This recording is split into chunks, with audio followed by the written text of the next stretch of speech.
talked about statins and medication to lower cholesterol for a long period of time, and we still have this conversation even now. And I see people still coming in with a lot of medication on a prescription that are intended to lower cholesterol levels. Now listen to me. Those drugs that are called statins, others are called fenofibrates.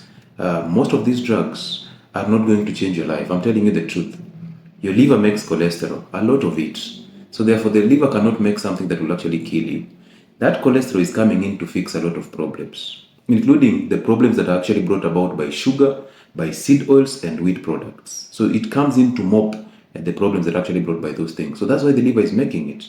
And we have had all the functions of the cholesterol, even on videos. I've told you about the brain cells, I've told you about even the cell membranes, I've told about vitamin D, I've told you about the stress hormone cortisol, the sex hormone, the skin, vision. I've told you about all these things being the reason why the liver makes a lot of cholesterol to fix those things. But most of you don't just listen. So look at this way. You are diagnosed with high levels of cholesterol, which is just, I wouldn't go into that. And then you're given a statin. Now this statin will actually, before you're given a statin, you'll be told to drop the cholesterol-rich foods, right? And then when you drop the cholesterol-rich foods, if any case you're diagnosed with high cholesterol when you're not even consuming the cholesterol, so then how did you end up having that high cholesterol? So you're diagnosed with high cholesterol levels.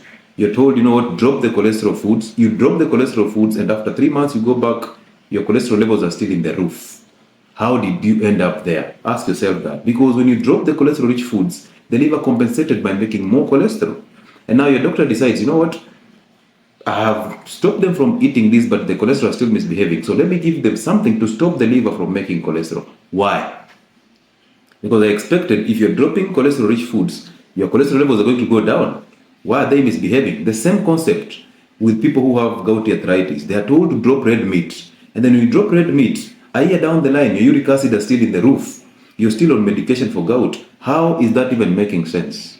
So you're now given a drug to lower cholesterol or to block the liver from making cholesterol. The statins, atorvastatin, rosuvastatin, simvastatin, these are the drugs that actually are intended to block the liver from making cholesterol. But is that a solution? The answer is no. Look at it this way. You're given that drug, it blocks the liver from making cholesterol. You end up having low cholesterol in the system, perfect. However, this low cholesterol is going to make your body suffer. You start losing memory because your brain is suffering. And guess what? We have a drug for that. There's a drug called Memorex. You have erectile dysfunction because cholesterol is used to form testosterone. Now testosterone is going down, erectile dysfunction is coming in. We have a drug called Viagra. You start having eye problems because vision relies on cholesterol. Now we have to give you a drug.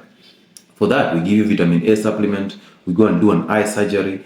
We give you the spectacles. You see that? You have issues with your skin. We give you collagen supplements and vitamin D supplements. You have problems with the stress levels because cortisol is going down. We have to give you a steroid injection or prednisolone, the tablets, or dexamethasone. So we have a drug for that. So every single thing that is actually coming in as a result of the side effects of statins, we are having a solution in terms of medication. This is how you end up having 7 or 8 medications in one prescription. And all these are actually targeting symptoms or side effects of the previous medication. So we have to be wise. Listen, ask questions, ask relevant questions. That question that you have in your mind as a patient is very necessary. Ask. If you're not satisfied, keep asking. Seek alternative, seek an option somewhere else until you find your answers. You will suffer because health is very expensive. And some of these things are just expanding the markets for pharmaceutical companies. Because I give you one drug, and as a pharmacist, I am expecting you will come back for 7 drugs, other drugs. If I am a pharmacist selling these statins, I am a happy pharmacist because I know I'll sell you a statin. 2 years down the line, you're coming in with other things, so I have to give you more drugs for side effects of the first drug.